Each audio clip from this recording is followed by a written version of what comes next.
Hello, everyone. This is Dr. David Pascal. Welcome to my uh, CRPS live talk. Um, it is Tuesday, the week before Christmas, and this is our last week of the year. It's a holiday season, and everyone has a million things going on, million balls juggling in the air this time of year, even more so than normal, I believe. And so I thought it would be very appropriate to talk about the impact of stress on CRPS. Of course, for those of us that do not have CRPS, we still have stress.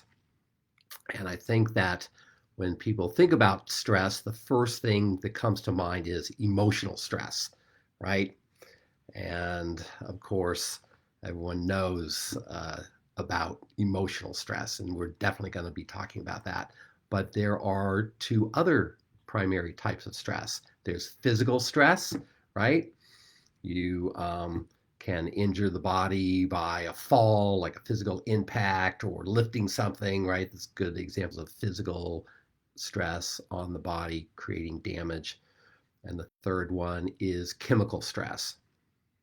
Um, Maybe I'm going to either add a whole new category of energetic stress, right, with all these EMF fields that we are all living in, or maybe I'll just throw that in for today under the physical stress because it is a physical impact on our bodies that is having such a dramatic effect on us.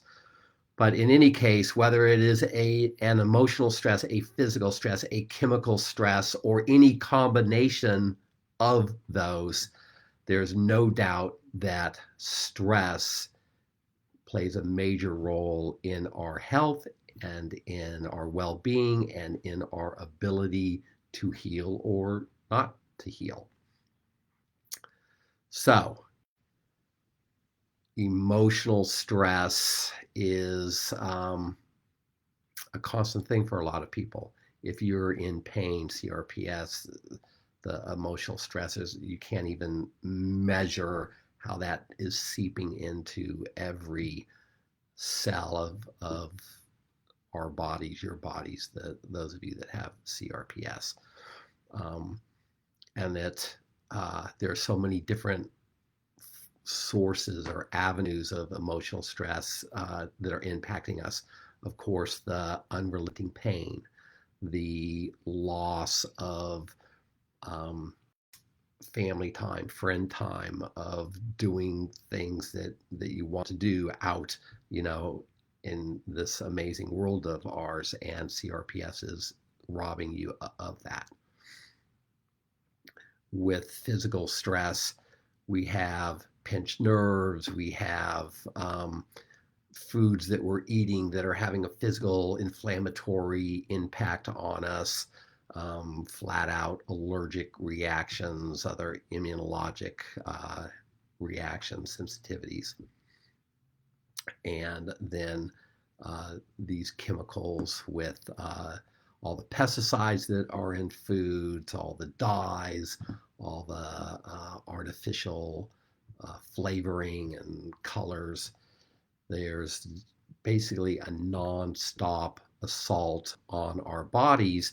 And it's not that a one-time assault is bad enough, right? Like you slip and fall down some stairs. Bam, there's a one-time assault. Or you're at a restaurant and someone walks by and they're wearing a month's supply of perfume, and that almost puts you into a coma. I know it's horrible. With all the traveling that I do, I am exposed to massive amounts of cologne and perfume and other smelly things that should not be smelly, that are all artificial chemicals, and they're terrible. So that's a one-time impact, or you receive some terrible news. There's a one-time emotional impact, and those have an effect, right, to varying degrees. A little tiny effect, a big giant effect. But I believe the biggest thing, a far bigger factor than a one-time impact, is cumulative stress. people forget about cumulative stress. We're so focused on the now, okay, well, this happened, and then this happened, and then this happened, and then this happened, and this happened and my elbow flared up, and this happened and I got a headache, and this happened and my stomach started killing me. It's very easy to go through our day or our week or a month or our lives looking at these one-time events. But really, the thing that most damages our bodies across the board is cumulative stress.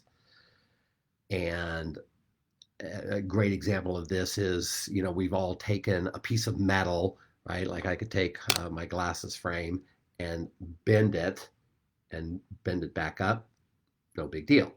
But if I bend it and bend it up and bend it and bend it up and bend it again, boom, it's going to snap and break, right? So there's a great example of one physical stress was okay. My glasses frame was designed to handle that. 2, 3, 4, okay. Fifth one, boom, broken in half. And that's what happens to our bodies is we get, and another thing is we can have a bunch of stressors that in and of themselves, each individual thing is tiny. It might even be below our radar, right? Like you just barely tap something or you eat some food and you don't notice any impact. You miss an hour of sleep, and so what? You lost 1 hour of sleep. Not a big deal in and of itself.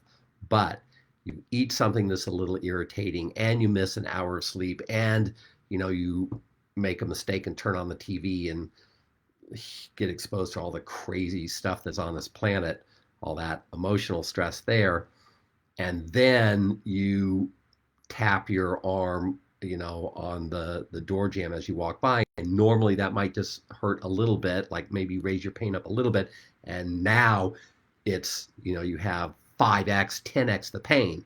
You go, wow, how did that happen? I banged my arm into that door frame 2 weeks ago and it just was like, ooh, that was a little tender. Now I do apparently the same thing and, it's horrendous. The reason why it's horrendous is this cumulative stress. Another good example is if I took a glass, just happen to have a coffee cup here. So what would happen if I got a water bottle too. So what would happen if I took some water and poured 1 inch of water into this cup? What would happen? So let's say I've got some patient files and I've got that glass on there, and now I'm going to pour 1 inch of water in my cup. What's going to happen? Well, if my cup is only half full, nothing's going to happen. But if my cup is all the way full, I'm going to destroy my patient files, right? So where you are at on that stress level, that physical, chemical, emotional stress level, when you get exposed to something dictates the outcome.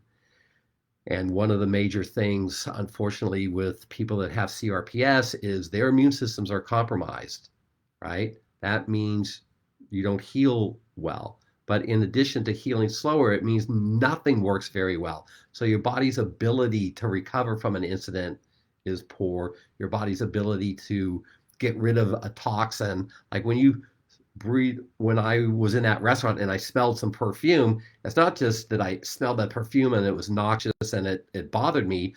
I inhaled chemicals. Now there's chemicals in my bloodstream floating around, going up to my brain, going to my kidneys, going all over the arteries of my body and causing damage on a microscopic level. So now I need my immune system to be able to go and bind all those chemicals and get rid of them.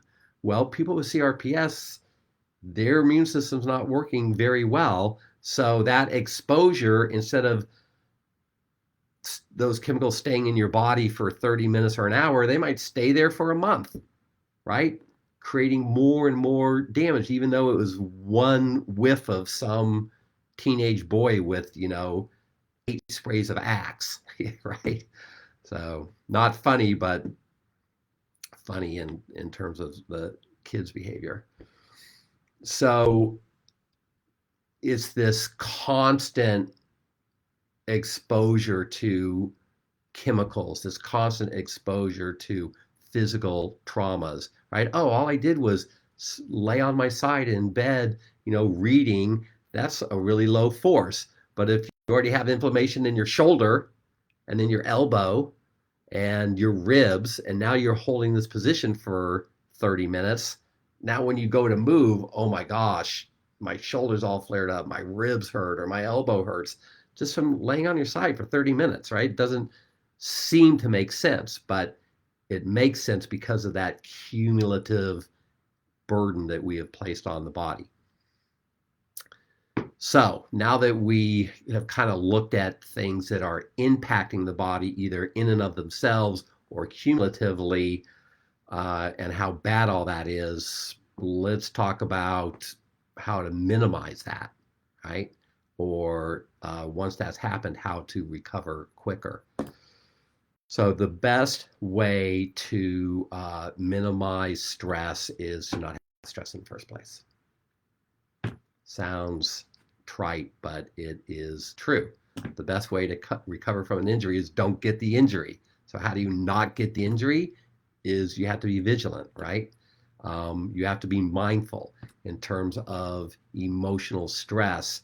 There's so much that we can do to mediate our own emotional responses to our environment or not mediate them. And I could have a patient that is 5 minutes late to an appointment. Now that's going to make every other patient that I see for the rest of the day have to wait 5 minutes because that patient didn't plan their time or they got stuck behind a train or, something happened and now they came in late. So I have two choices. I can get upset about it and create an inflammatory response in my body and have all these inflammatory chemicals going all over the place, creating damage and cumulative damage, right? I'm just finishing my 37th year of this. 2 more days, the end of 37 years of treating patients. Or I can go, that happens. Okay, well, and move on. So how I decide to respond to some outside thing is totally up to me. Now, some people are good at mediating, some people are not good at mediating their responses, and that's why I work with clinical psychologists, with life coaches, why I have tools in my office like Sound of Soul and Brain Tap and the Solara gyms, all these things, the lasers, of course, everything we have really is addressing emotional, chemical, physical stress, but more specific to emotional stress would be things like the Sound of Soul and Brain Tap, and then the outside people that we work with. And so we make those things available in our office and out of our office so that people can learn those skill sets and mediate their emotional stresses better. Same thing with physical stresses. You can pay attention to what position you're in, what you're going to go do. Are you going to go to the mall for 40 minutes or are you going to go for 2.5 hours, right? Hey, I'm having a good day. Let's go shopping. And you go 2.5 hours. And then the next day, you've destroyed yourself, right? That was not the best judgment call. If you're having a good day, you should always do half. I believe you should do half of what you can do, not all of what you can do. Because by definition, doing what you can do is right at the very limit of what you can't do. So you're just right on that edge. Like I can go stand right on the very edge of a building and not fall off. But what have I done to my risk factor, right? I just brought that all the way up. So I like to tell people do half of what you can do. So if you feel like you're feeling great and you're going to go to the mall for 2 hours, go for one. Oh, I think I can go for a walk today. I'm going to go walk for 30 minutes. No, walk for 15. Oh, I'm finally feeling good. I can do my laundry and I've got 4 loads because I'm a little behind. all right, do one load or do two loads. Just do some of it when you're having a good day, because that increases your odds that the next day is going to be better. But if you do everything that you can do today, you pretty much are setting yourself up that the next day and a few days after that, you just wiped yourself out. And that's something that people don't really pay attention to. So the more mindful that you can be of, all right, I'm going to do half of what I can do, whether it's an emotional thing, a physical thing, a chemical thing, right? Um, then you will recover much better. You'll be lowering your cumulative stress, and that is going to reflect in your body's ability, directly reflect into your body's ability to heal itself. So, I hope that that's very helpful. We talked about some emotional things, physical, don't do things, chemical, same thing. Like, uh, wow, I feel really good and I haven't had a Coke for a long time. So I think I'll drink a big giant bottle of Coca Cola. Well, first of all, you should never drink Coca Cola, but you could have a treat every now and again. So instead of drinking a bottle of Coke, how about like 4 swallows of Coke, just enough to like, oh yeah, this tastes good, and then walk away from it. If you can do that, you get the pleasure of that taste of Coca-Cola again, and um, also you are minimizing your chemical exposure. So a little example on some type of same thing with food, right? You're finally having a good day. Most people with CRPS, they have a lot of food issues, a lot of sensitivities and allergies. Um, but we also have good days and bad days, and it's very common that okay, I'm a good day, and wow, that food looks really good, and then you eat twice as much as you normally eat, and then you pay for it for the next couple of days. So always do half of what you can do across the board, physically, chemically, mentally, and you in the long run will help move yourself toward healing and less pain. So, do we have any questions there? All right, we have a question. So the question is, any advice or suggestions on the balance of physical stress, such as moving about the house or exercise, and increased CRPS pain and stiffness of the limb? So, the question, as I heard it, is what's the advice on um, moving around the house, physical activity, physical cleaning up and stuff, and stiffness, pain? So I think that I kind of just answered that in terms of yes, we all have things that you need to get done in the house, right? So if again, do half of what you can do. If you've got a task that like okay, my dishwasher, like I know right now back home, my dishwasher is full. Okay, I've been traveling a lot and hadn't been I have got a backlog. So I finally did my dishes. So if I had hurt my back and it was flared up, instead of going home and saying, okay, now I got to unload my dishwasher, maybe I just unload a third of it or a quarter of it. And a couple hours later, do another quarter. And then tomorrow, do the rest, right? Any tasks that you have, you don't have to do them all right now. You can divide them up. You can divide them up, put an hour or two in between, put a day or two in between, and that will make a big difference. And in terms of moving around the house, we all need some physical exercise, but again, it's the same thing.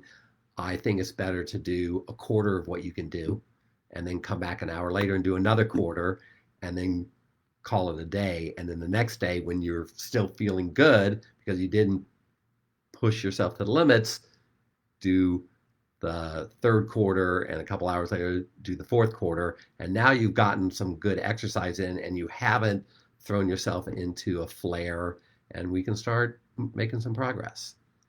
Is that our only question? Okay, I hope that helped.